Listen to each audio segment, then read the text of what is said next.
ઓમ શ્રી ગણેશાય નમઃ. જય શ્રી કૃષ્ણ મિત્રો. શ્રીમદ ભાગવત પુરાણ વિષ્ણુ અવતારની કથા આપણે સાંભળીએ છીએ. આજે આપણે સાંભળીશું પાંચમો અવતાર શ્રી હરિ વિષ્ણુનો કપિલ મુનિ અવતાર. મિત્રો, આગળ મેં 4 અવતારની કથા મૂકેલી છે અને આજે 5મા અવતારની કથા સાંભળી છે. હું મિત્રો કોશિશ કરીશ કે ભગવાન વિષ્ણુના 24 અવતારની વિસ્તારપૂર્વક કથા તમારા સુધી હું પહોંચાડું. તો પ્રેમથી આ 24 અવતારની કથા મિત્રો સાંભળજો અને આ વિડીયો બીજાને પણ શેર કરજો 24 અવતારની કથાનો, જેથી બીજાને પણ આ પવિત્ર કથા ભગવાન વિષ્ણુના અવતારની કથા સાંભળવાનો અવસર મળે અને આપણને પુણ્ય મળે. આ ધર્મના માર્ગમાં મિત્રો આટલું જરૂર કરજો. ઓમ નમો ભગવતે વાસુદેવાય. મિત્રો, આજે આપણે સાંભળી રહ્યા છીએ 5મો અવતાર કપિલ મુનિ અવતાર કથા. પુરાણો અનુસાર કપિલ મુનિનો અવતાર ગંગા અવતરણની લીલાઓને સંપન્ન કરવા માટે થયો હતો તથા સાંખ્ય દર્શન જ્ઞાની રચના, જ્ઞાનનો પ્રચાર પ્રસાર, રાજા સગરના 60,000 પુત્રોને પ્રેત યોનિમાંથી મુક્તિ અપાવવા ગંગાજીને ધરતી પર લાવવા માટે થયો હતો. સૌથી પહેલા દર્શન શાસ્ત્રની શિક્ષા કપિલ મુનિએ જ આપી હતી. તેમણે તેમની માતાને સાંખ્ય દર્શનની શિક્ષા આપી હતી તથા તેમનો ઉદ્ધાર કર્યો હતો. કપિલ મુનિએ તેમની માતાને તત્વનો ઉપદેશ આપતા કહ્યું હતું કે આ મન જ મનુષ્યના બંધન અને મોક્ષનું કારણ હોય છે. વિષયોમાં આસક્ત થઈને એટલે કે મોહમાયામાં ફસાઈને આ બંધનનો મુખ્ય હેતુ છે. આ મન મોહમાયામાં ફસાય છે અને આ એનો મુખ્ય હેતુ છે. કપિલ મુનિનું જન્મ સ્થળ, વસ્તુ તથા તપસ્યા ક્ષેત્ર ગંગા સાગર હતું. કપિલ મુનિની પત્નીનું નામ સુકર્મા હતું. ભગવાન વિષ્ણુએ સ્વયં અર્જુનને કહ્યું હતું કે હે અર્જુન, હું વૃક્ષોમાં આશ્વસ્ત છું, શ્રેષ્ઠ ઋષિઓમાં નારદ છું, ગંધર્વોમાં ચિરસ્ત છું તથા હે અર્જુન, હું સિદ્ધ પુરુષોમાં કપિલ મુનિ છું. પ્રિય ભક્તો, આ અવતાર કથામાં બહુ બધી મહત્વપૂર્ણ જાણકારી અને તત્વો આપણે જાણીશું. આ શ્રી હરિ વિષ્ણુના અવતારની કથા આપ સૌ ભક્તો મિત્રો પૂરી શ્રદ્ધા, ભક્તિ અને પ્રસન્ન ચિત્ત મનથી સાંભળજો અને પૂરી અંત સુધી સાંભળજો. કમળ નયન હરિના રૂપ ગુણ અવતારોના ગુણગાનની કથા જે કોઈ સાંભળે છે તેઓ તન મનથી શુદ્ધ થઈ પાપમાંથી મુક્ત થઈ ભગવાન શ્રી હરિના વૈકુંઠ ધામ જવાનો અધિકારી યોગ્ય બની જાય છે. આ કથાને સાંભળવાથી જીવનમાં સુખ, શાંતિ, સમૃદ્ધિ બની રહે છે. વ્યક્તિઓના પાપ કર્મોથી છૂટી જાય છે. આવી શ્રી હરિની મહાન કથા છે. આપ સૌ ભક્તગણો પૂરી અને પ્રસન્ન થઈને સાંભળજો. અવતારોની કથાઓ આપણે સાંભળવાની શરૂઆત કરી દીધી છે, માટે આને અધૂરી ન છોડશો. બધા જ અવતારની કથા પૂરી સાંભળજો અને અધૂરી છોડીને દોષમાં ન પડતા. પુરાણોમાં એવું કહેવાયું છે કે જે મનુષ્ય ભગવાનની ભક્તિમાં વિરક્ત થઈને અવતાર કથાને અધવચ્ચે છોડે છે તો તેને પૂરું જીવન અધૂરું રહે છે. તો પ્રિય ભક્ત મિત્રો, ભગવાનની સ્મૃતિ આપણા હૃદયમાં વસાવતા આ કથા સાંભળીએ. ભગવાન વિષ્ણુનો 5મો અવતાર કપિલ મુનિ અવતાર. કથા શરૂ કરતા પહેલા જો મિત્રો તમને નિવેદન છે કે જો તમે હજી સુધી આ ચેનલને સબસ્ક્રાઇબ નથી કરી તો કૃપા કરીને આ ચેનલને સબસ્ક્રાઇબ કરી લેજો, લાઈક કરજો, શેર કરજો અને બાજુમાં આપેલ બેલ આઇકોનનું બટન જરૂર દબાવી દેજો. તમારી આ નાની એવી કોશિશ, નાની એવી મહેનત અમારા માટે બહુ જ મહત્વપૂર્ણ હોય છે. તો ચાલો કથા સાંભળીએ. ઓમ ગણપતે નમઃ. ઓમ નમઃ શિવાય. ઓમ નમો ભગવતે વાસુદેવાય. કપિલ મુનિ અવતારની કથા. ભગવાન બ્રહ્માજીએ તેમના પુત્ર મહર્ષિ કદર્મને સૃષ્ટિની રચના માટે આદેશ આપ્યો કે હે પુત્ર, તું સૃષ્ટિમાં સંતાનને ઉત્પન્ન કર તથા સૃષ્ટિમાં વૃદ્ધિ કર. મહર્ષિ કદર્મ બ્રહ્માજી તેમના પિતાની આજ્ઞા માનીને બિંદુસર તીર્થ પાસે જઈને કઠોર તપસ્યામાં લાગી ગયા. મિત્રો, તે સમયે તપ જ એક સાધન હતું. તપ જ મનુષ્યની બધી જ ઈચ્છાઓની પૂર્તિ માટેનો માર્ગ હતો. મહર્ષિની તપસ્યાથી ખુશ થઈને ભગવાન નારાયણ પ્રસન્ન થયા. તેમણે મહર્ષિ કદર્મને કહ્યું કે હે મહારાજ, મનુની કન્યા દેવહૂતિ તમારા અનુરૂપ યોગ્ય પત્ની થશે અને તમારા ઉદ્દેશની પૂર્તિમાં તે તમારી સહાયક બનશે. માટે મહારાજ મનુ દેવહૂતિને લઈને તમારા આશ્રમમાં પધારે તો ત્યારે તમે તેને દેવહૂતિ સાથે વિવાહ કરવાની સ્વીકૃતિ આપી દેજો. હું સ્વયં તમારા માધ્યમથી દેવહૂતિના ગર્ભમાંથી અવતાર લઈશ, સંસારને સાંખ્ય શાસ્ત્રનું અને ભક્તિનો ઉપદેશ આપીશ. આમ કહીને ભગવાન વિષ્ણુ ત્યાંથી અંતર્ધ્યાન થઈ ગયા. પછી એક દિવસ મહારાજ મનુ મહર્ષિ કદર્મના આશ્રમે પધાર્યા. એમણે મહર્ષિ કદર્મને તેની પુત્રીને સ્વીકાર કરવા માટે કહ્યું. ત્યારે મહર્ષિ કદર્મે કહ્યું કે હે રાજા મનુ, હું તમારી પુત્રીને ત્યારે જ સ્વીકાર કરીશ જ્યારે તમે મારી એક શરત સ્વીકારશો, એક શરતને માનશો. મારી શરત એ છે કે જ્યારે મારી પત્ની ગર્ભવતી થઈ જાય ત્યારે હું એનો ત્યાગ કરીને ભગવાનની ભક્તિમાં લીન થઈ જઈશ. તમારી પુત્રીને આગળનું જીવન તેના પુત્ર કે પુત્રી સાથે એકલા જ વિતાવવું પડશે. મનુએ આવું સ્વીકાર કરી લીધું. આ શરત કદર્મ મુનિની સ્વીકાર કરી લીધી અને તેની પુત્રીના વિવાહ મહર્ષિ કદર્મ સાથે કરાવ્યા. વિવાહ પછી પણ મહર્ષિ તેની તપસ્યામાં લીન લાગેલા જ રહ્યા અને આશ્રમની વ્યવસ્થા તથા મહર્ષિની સેવા જ દેવહૂતિની નિત્ય દિનચર્યા બની ગઈ. રાજકન્યામાંથી હવે તે એક તપસ્વીની બનીને રહી ગઈ. અંતે મહર્ષિ તેમની પત્ની દેવહૂતિની ભક્તિ અને સેવાથી પ્રસન્ન થયા અને બોલ્યા કે હે કલ્યાણી, તે મારી સેવામાં તે પોતાને સુકાવી નાખી છે. તું સુકાઈ ગઈ છો. હું તારા પર પ્રસન્ન છું. બતાવો, હું તારી કઈ કામના સિદ્ધ કરું. દેવહૂતિને સંતાનની કામના હતી, માટે તેણે પોતાના માટે સંતાન માંગ્યું. મહર્ષિ કદમે તેમની તપસ્યા અને યોગના પ્રભાવથી એક દિવ્ય વિમાન પ્રગટ કર્યું, જેમાં સહસ્ત્ર એટલે કે હજારો દાસીઓ હતા, હજારો વસ્ત્ર આભૂષણ હતા. લોકો માટે ઐશ્વર્ય ભોગની દુર્લભ સામગ્રીઓ એ વિમાનમાં હતી, એ દિવ્ય વિમાનમાં હતી. તેમની પત્નીને નદીમાં સ્નાન કરવા માટે કહ્યું.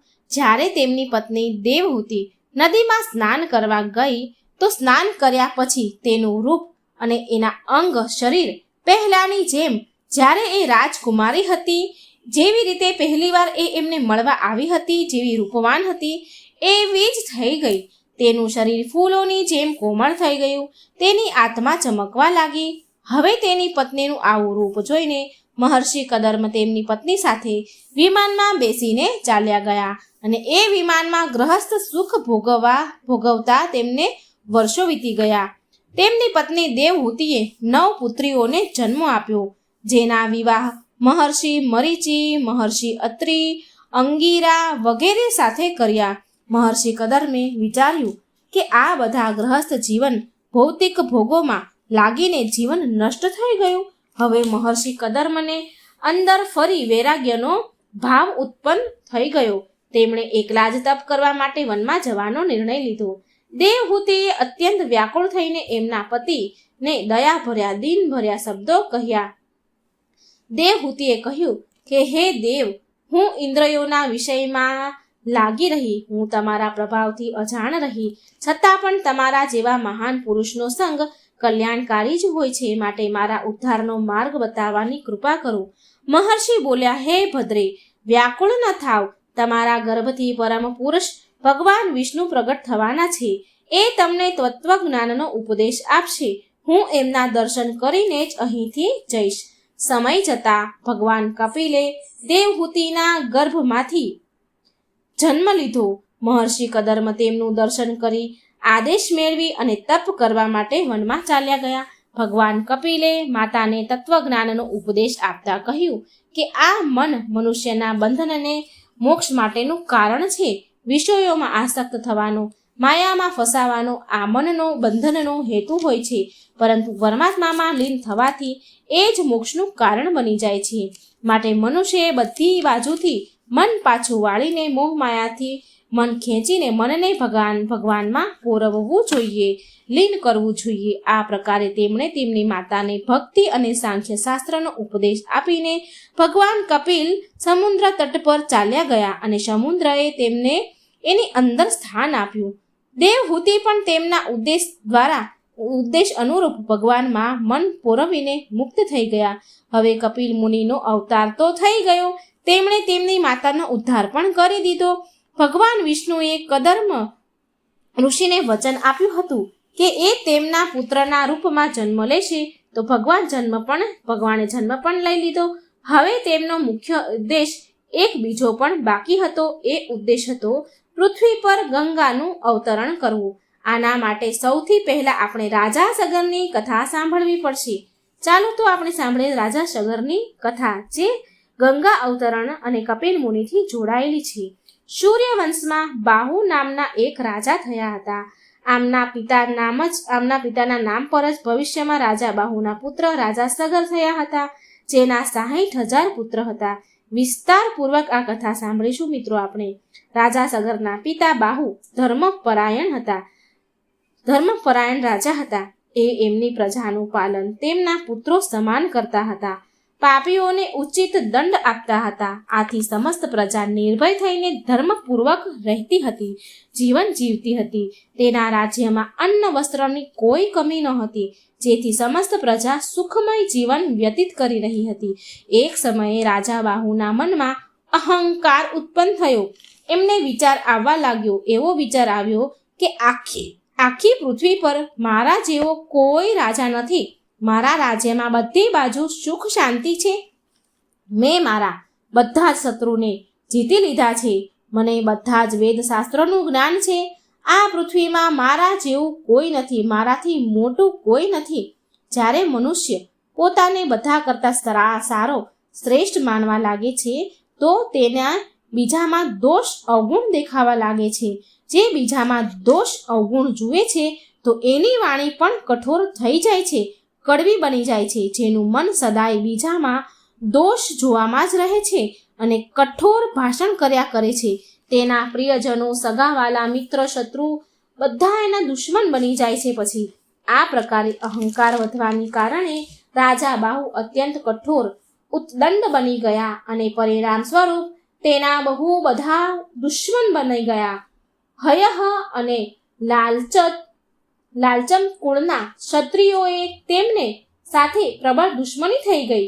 રાજા બાહુને એમની સાથે અત્યંત કઠોર દુશ્મની થઈ અને એની સાથે રાજા બાહુ ભયંકર એમને યુદ્ધ થયું.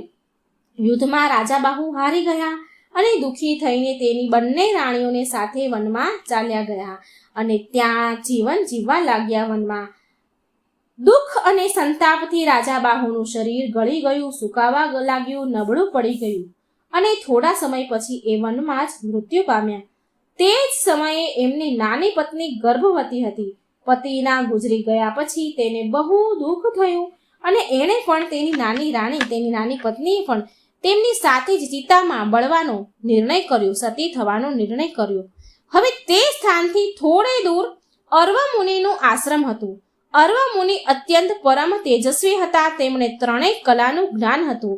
જ્યારે તેમણે રાજા બાહુની પત્ની પતિવ્રતા રાણીને સતી થવા જતા જોઈ એમને ખબર પડી, તો તેમને તે રોકવા લાગ્યા અને રોકતા કહ્યું કે હે રાણી, તમારા ગર્ભમાં દુશ્મનોનો નાશ કરનારો ચક્રવર્તી બાળક છે, માટે તમે આ ચિતામાં સતી થવાનો નિર્ણય ટાળી નાખો, સતી થવાનું રોકી લો.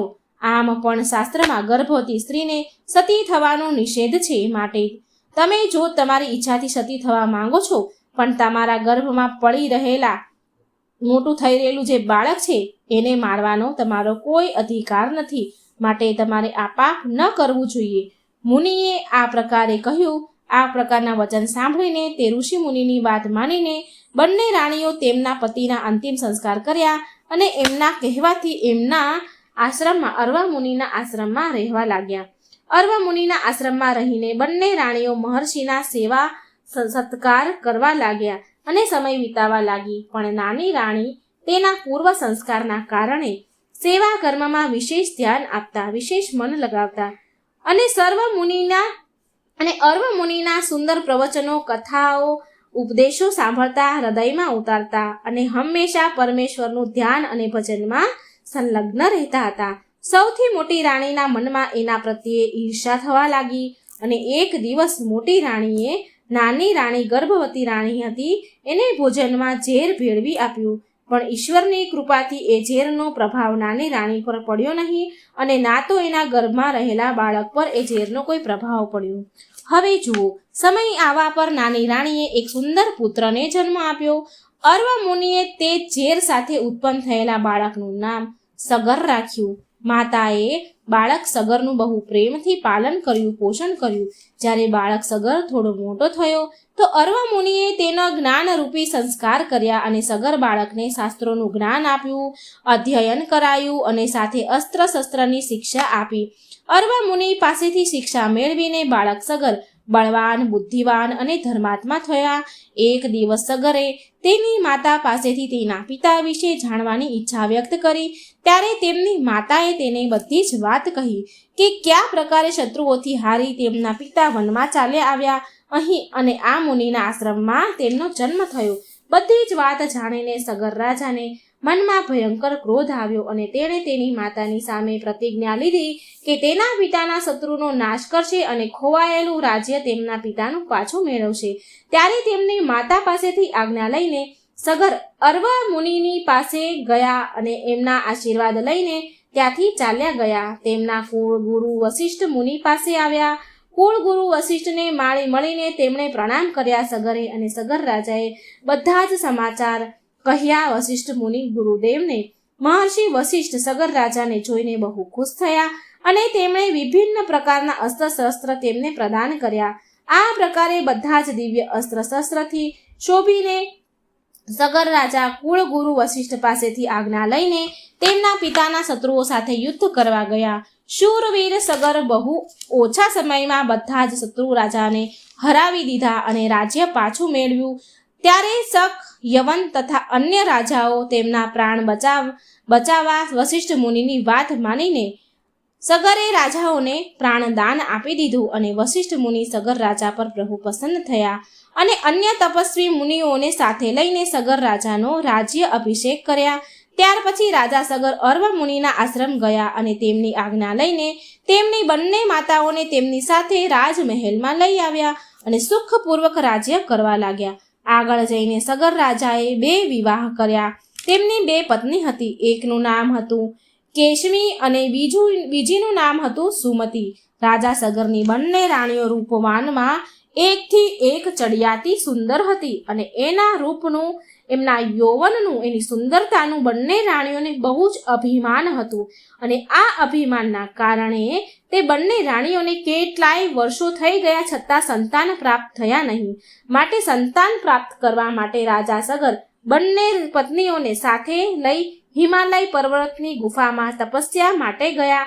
અહીં ભગવાન ભૃગુ ઋષિના આશીર્વાદથી મહારાજની કેશમી નામની જે પત્ની હતી મહારાણી, એના ગર્ભમાંથી અસમંજસ અને સુમતીના ગર્ભમાંથી એક મહાપિંડે જન્મ લીધો. જે એ મહાપિંડ ફાટ્યું અને તેમાંથી 60,000 પુત્રએ જન્મ લીધો. રાજા સગરના 60,001 પુત્ર હતા, જેમાંથી 60,000 પુત્ર મહારાણી સુમતીના ગર્ભમાંથી જન્મ લીધો હતો અને આ બાજુ એક મહારાણી કેશમીના ગર્ભમાંથી અસમંજસ નામના પુત્રએ જન્મ લીધો. મહારાજ સગરના પુત્ર બહુ ક્રૂર પ્રવૃત્તિના હતા. એ લોકોને હેરાન કરતા હતા, ઋષિ મુનિઓને છંછેડે, હેરાન પરેશાન કરે અને આકાશમાં વિચરણ કરતા પક્ષીઓને મારતા. સગર રાજા તેના આ પુત્રોના ખરાબ વર્તન વ્યવહારના કારણે હંમેશા હેરાન અને દુઃખી રહેતા હતા. રાજા સગરનો પુત્ર જે કેશમીના ગર્ભમાંથી જન્મ્યો હતો એ પણ અસમંજસ બહુ ક્રૂર પ્રવૃત્તિઓનો હતો. તે નાના નાના બાળકોને મારી નાખે અને નગરની પ્રજાને પણ સતાવ્યા કરે. એક દિવસ ક્રોધવશ થઈને રાજા સગરે અસમંજસને મહેલથી નીકાળી દીધા. પછી અસમંજસ વનમાં જઈને તપસ્યા કરવા લાગ્યા. તે જ દિવસથી સંન્યાસ અસમંજસે લઈ લીધો. રાજા સગરને તેના રાજ્યની ચિંતા થવા લાગી કે તેના રાજ્યનો ઉત્તરાધિકારી કોણ બનશે, કારણ કે તેના 60,000 પુત્ર ક્રૂર પ્રવૃત્તિના હતા. ત્યારે દેવર્ષિ નારદ સગર રાજા પાસે આવ્યા અને નારદજી બોલ્યા કે હે સગર રાજા, તમારા 60,000 પુત્ર છે.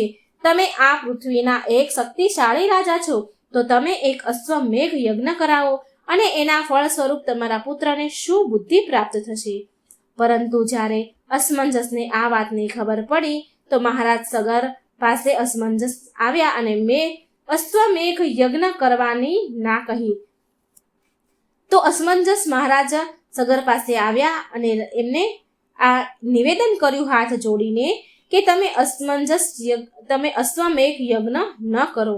પરંતુ મહારાજ સગરે અસમંજસની વાત માની નહીં અને અશ્વમેઘ યજ્ઞ પ્રારંભ કરી દીધો. હવે અશ્વમેઘ યજ્ઞ ઉપરાંત અશ્વ છોડવામાં આવ્યો, જેની રક્ષા કરવાની જવાબદારી સગર રાજાએ આ 60,000 પુત્રોને સોંપી. ચારેય દિશાઓમાં અશ્વમેઘ ઘોડો દોડ્યો અને રાજા સગરના 60,000 પુત્રોએ અલગ અલગ દેશના રાજાઓ સાથે યુદ્ધ કર્યું, જેનાથી કેટલાય દેશના રાજાઓ તો મરી ગયા, કેટલાય દેશના રાજાને બંદી બનાવ્યા. રાજા સગરના પુત્રએ વિભિન્ન દેશની પ્રજાને સંતાપી પ્રતાડિત કરી, બહુ હેરાન કરી. આ બધું જોઈને બધા જ દેવતાઓ ડરી ગયા અને સ્વયં ઇન્દ્રદેવને પણ બહુ ડર લાગ્યો કે જો રાજા સગરનો અશ્વમેઘ યજ્ઞ પૂરો થઈ જશે તો એ સ્વર્ગ પર ચડાઈ કરીને સ્વર્ગને છીનવી લેશે. માટે દેવરાજ ઇન્દ્રએ દેવર્ષિ નારદના સુઝાવ મુજબ, એમના ઉપાય મુજબ અશ્વમેઘ યજ્ઞનો ઘોડો ચોરી કરી લીધો અને ઘોડાને કપિલ મુનિના આશ્રમમાં બાંધી દીધો. જ્યારે રાજાના 60,000 પુત્રને ખબર પડી કે ઘોડો ક્યાંક ચાલ્યો ગયો છે તો તેમણે ઘોડાને શોધવાનું ચાલુ કર્યું. ઘોડાને શોધતા કપિલ મુનિના આશ્રમમાં આવ્યા. ત્યાં ઘોડો એક દોરડાથી બંધાયેલો હતો અને કપિલ મુનિ એના ધ્યાનમાં મગ્ન હતા. ધ્યાનમાં રહેવાના કારણે કપિલ મુનિ આ બધી જ વાતથી અજાણ હતા. રાજા સગરના પુત્ર કપિલ મુનિના આશ્રમમાં ઘોડાને જુએ છે તો એ એવું સમજી બેઠા કે ઘોડાને કપિલ મુનિએ ચોરી કરી લીધો છે. કપિલ મુનિ વિશે એ 60,000 પુત્રો, સગર રાજાના પુત્રો બહુ અભદ્ર શબ્દ વચન બોલવા લાગ્યા. તે કપિલ મુનિને ચોર, ડાકુ કહીને સંબોધિત કરે છે અને બોલે છે કે જુઓ આ તપસ્વીને જરા જુઓ, આને જુઓ, આ બગલાની જેમ ધ્યાનમાં લીન બેઠા છે, ધ્યાન કરી રહ્યા છે. અરે આ તો ચોર નીકળ્યા, ચોરી કરીને આ ભક્ત બની ગયા છે, ચોરી કરીને આ ભક્ત બની રહ્યો છે, ચાલો પકડો અને મારો. મુનિ વિશે ખરું ખોટું અભદ્ર શબ્દ બોલવા લાગ્યા. આ શબ્દ અચાનક કપિલ મુનિની સાંભળી અચાનક કપિલ મુનિની આંખો ખુલી, જેનાથી તેમનું અપમાન સહન થયું નહીં.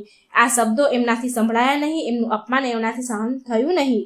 ત્યારે તેમણે એ જ ક્ષણે રાજા સગરના પુત્રોને 60,000 પુત્રોને શ્રાપ આપી બાળીને ભસ્મ કરી દીધા.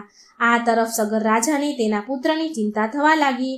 રાજા સગરે તેમના પુત્રને અશ્વમેઘ યજ્ઞના ઘોડાને શોધવા માટે સૈનિકોને ચારેય દિશામાં મોકલ્યા, પરંતુ સૈનિકોને ક્યાંય ઘોડો કે સગર રાજાના પુત્રો મળ્યા નહીં. અંતે રાજા સગર તેમના પુત્ર અસમંજસ પાસે ગયા અને અશ્વમેઘ યજ્ઞ કરવાના નિર્ણય પર પછતાવો કરવા લાગ્યા. ત્યારે અસમંજસે કહ્યું કે હે પિતાશ્રી, હજી તમારો એક પુત્ર અસમંજસ જીવતો છે. હું મારા ભાઈઓને શોધવા માટે જરૂર જઈશ અને તમારો અશ્વમેઘ યજ્ઞ પણ જરૂર પૂરો કરીશ. આમ કહી અસમંજસ તેના 60,000 ભાઈઓને શોધવા કપિલ મુનિના આશ્રમમાં આવ્યા. ત્યાં 60,000 મૃતકોની રાખ ભસ્મ દેખાઈ. તેમને એ રાખને જોઈને અસમંજસ સમજી ગયા કે આ રાખ તેના ભાઈઓની જ છે, જેને કપિલ મુનિએ બાળીને ભસ્મ કરી છે. અસમંજસ કપિલ મુનિના આશ્રમમાં પ્રવેશ કરતા કપિલ મુનિને પ્રણામ કરે છે.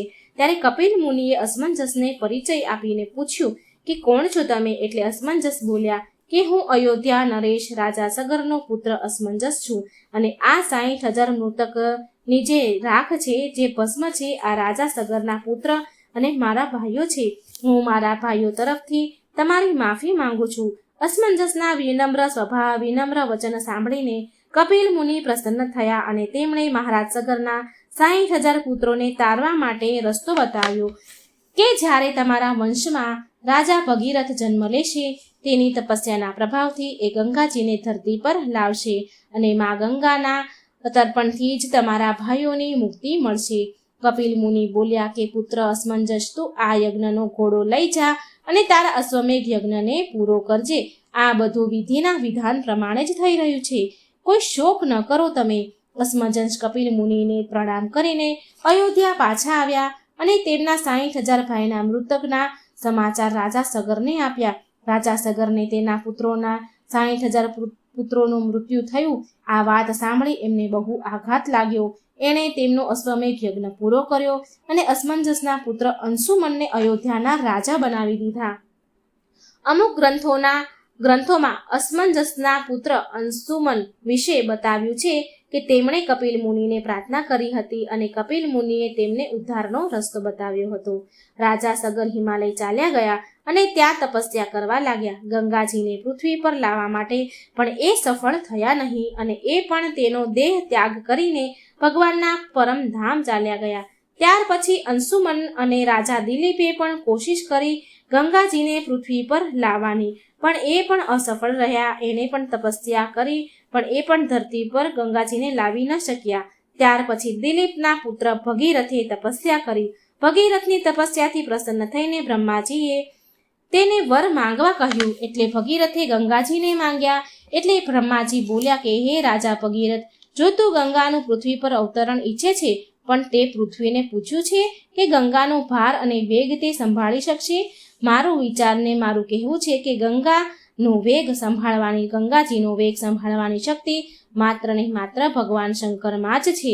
માટે ઉત્તમ એ છે કે ગંગાજીનો ભાર અને વેગ સંભાળવા માટે ભગવાન શિવનો અનુગ્રહ પ્રાપ્ત કરવો જોઈએ. ભગીરથે એવું જ કર્યું. તેમણે કઠોર તપસ્યાથી પ્રસન્ન કર્યા. ભગવાન શિવજીને પ્રસન્ન થઈને બ્રહ્માજીએ ગંગાજીની દ્વારા તેમના કમંડળમાંથી છોડી. ત્યાર પછી ભગવાન શિવે ગંગાજીની ધારા તેમની જટામાં સમાવી લીધી અને જટા બાંધી દીધી શિવજીએ. હવે આનું પરિણામ એ આવ્યું કે ગંગાજીએ જ્યારે જટા બાંધી લીધી એટલે શિવજીની જટામાંથી બહાર નીકળવાનો રસ્તો ગંગાજીને મળ્યો નહીં. હવે મહારાજ ભગીરથ બહુ ચિંતામાં પડ્યા. તેમણે એકવાર ફરી ભગવાન શિવની આરાધના કરી ઘોર તપ શરૂ કર્યું. ત્યારે ભગવાન શિવે ગંગાની ધારાને જટામાંથી મુક્ત કરવાનું વરદાન આપ્યું.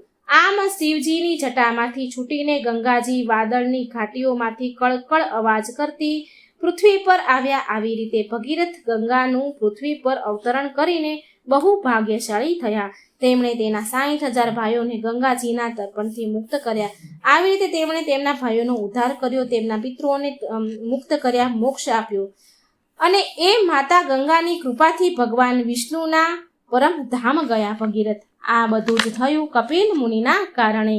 ગંગા અવતરણમાં કપિલ મુનિનું બહુ મોટું યોગદાન રહ્યું છે. અહીં કપિલ મુનિની લીલા સમાપ્ત થાય છે. ભગવાન શ્રી હરિનો અવતાર કપિલ મુનિનો કથા અહીં સંપૂર્ણ થાય છે. તો એકવાર મારી સાથે પ્રેમથી બોલો ભક્ત મિત્રો, જય શ્રી કૃષ્ણ, જય શ્રી વિષ્ણુ, જય શ્રી હરિ, જય હો કપિલ મુનિ મહારાજની. ઓમ નમઃ શિવાય. મિત્રો, હું આશા રાખું છું કે તમને આ ભગવાન શ્રી હરિના 5મા અવતાર કપિલ મુનિની અવતારની કથા સારી લાગી હશે. જો વિડીયો સારો લાગે તો લાઈક કરજો, શેર કરજો અને આ ચેનલને સબસ્ક્રાઈબ કરવાનું ભૂલશો નહીં. જય શ્રી કૃષ્ણ, રાધે રાધે, થેન્ક યુ.